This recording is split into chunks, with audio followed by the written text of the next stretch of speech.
Hi, good evening to my respected lecturer and my friends. Let me introduce myself and my groupmate.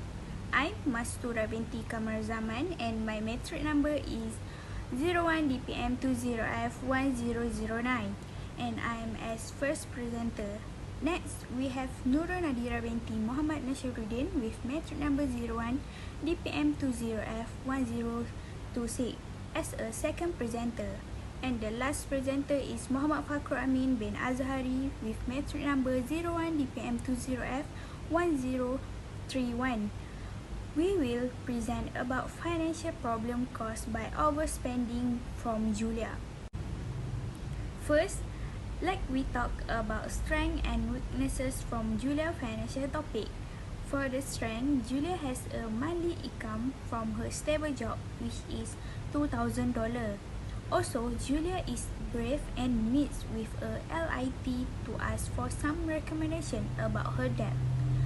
And now we look for her weaknesses. Her weaknesses about her financial topic are: firstly, Julia's expenses almost $2,000, same as her monthly income, which is $1,750 per month. Second, Julia gets a credit card and never pay her debt. And lastly is Julia did not plan her financial management carefully. He turned to a credit card immediately to maintain the same lifestyle after separating with her partner.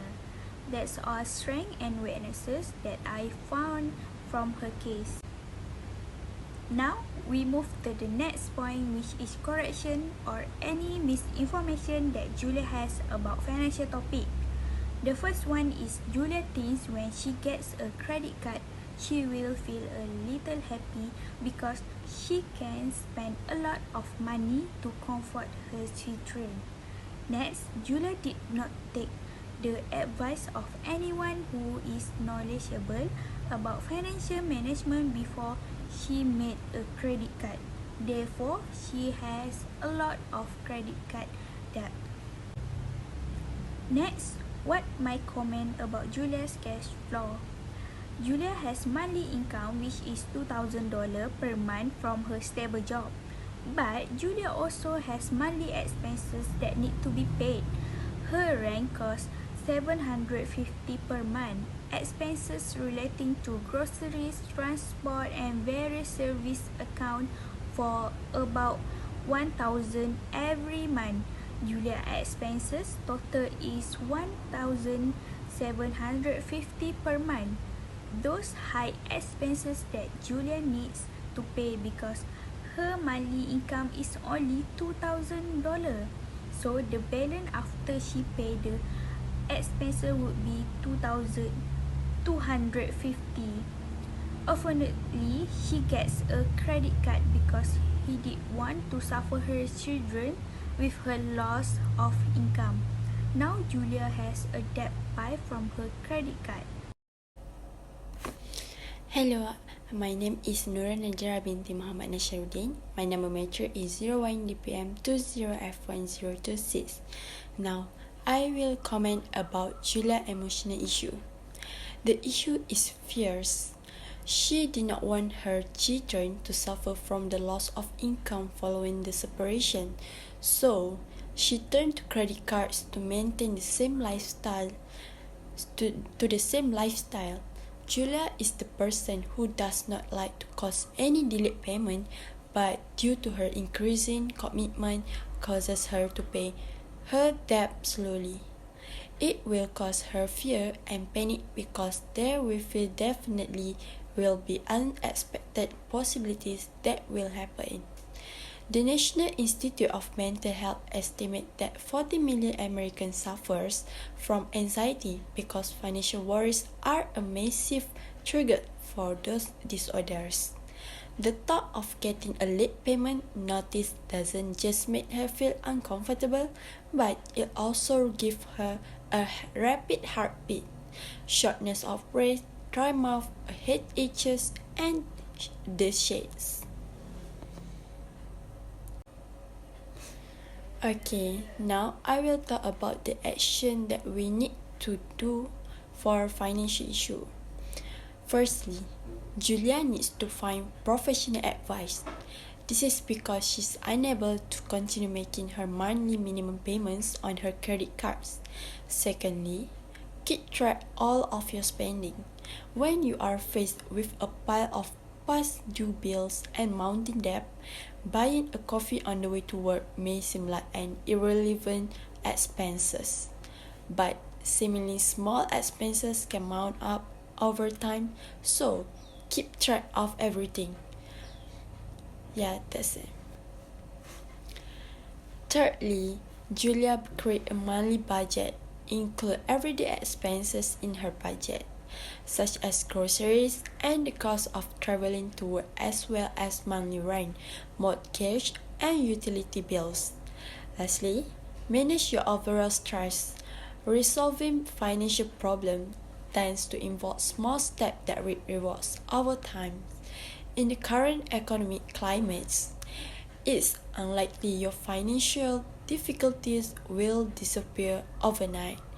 But that doesn't mean you can't take steps right away to ease your stress level and find the energy and peace of mind to better deal with the challenges in the long term. Hi, Assalamualaikum. My name is Mu'afakura Mimid Azhari and my metric number is 01 DPA 20F1031. Now I'm going to talk about what are recommended financial products. First is interest-free purchase credit card. Interest-free purchase credit card, 0% on purchases credit card are a great way of spreading the cost of your spending without having to pay interest for a time. The top choice here is Tesco Club Card, where you have a whole year to pay your purchase back and earn Tesco Club Card point too. The second one is life insurance. Life insurance provides for your family if you unexpectedly die. This is especially important if your family is dependent on your salary. In Julia's case, her children is dependent on her salary, so she needs to apply life insurance for herself. This life insurance may help her children for the future if one day Julia die, so her children does not need to pay for her debt. Next, I'm going to talk about what are available resources that can assist Julia to improve her finance. First is Debt Management Program DMP through AKPK. AKPK will work with individuals in developing personalized debt repayment plans and consult with their financial service provider to structure manageable repayment scheme. In Julia's case, she has a problem with her monthly expenses. She don't want her children to suffer from the loss of income following the separation, so she decided to turn to credit card to maintain the same lifestyle, but the choice led her to overspending. This overspending cost her about 31,252. With this case, she can join the program to learn how to manage her debt. The second one is part-time job. With Julia's case, she is single mother looking after 2 children, and with a monthly income 2,000, she need to pay for rent and other expenses, and she turned to credit card, but this choice lead to overspending. So what she can do is she can do a part-time job in any location to increase more her monthly income. With this part-time job can help her earn more money and also can help her to pay back her debt. The third one is budget. In Julia's case, budget can really help Julia to improve her finance. Budgeting can bring a sense of order to the task of paying off debt. Julia will be able to identify a monthly payment goal and ways to free up money to pay off her debt. A budget allows Julia to calculate how much extra her can put toward her debt each month and then set up automatic transfer auto pay, letting her pay off debt using a set it and forget approach. With this, can save more money for her family, other expenses, and her family. I think that's all for me. Thank you.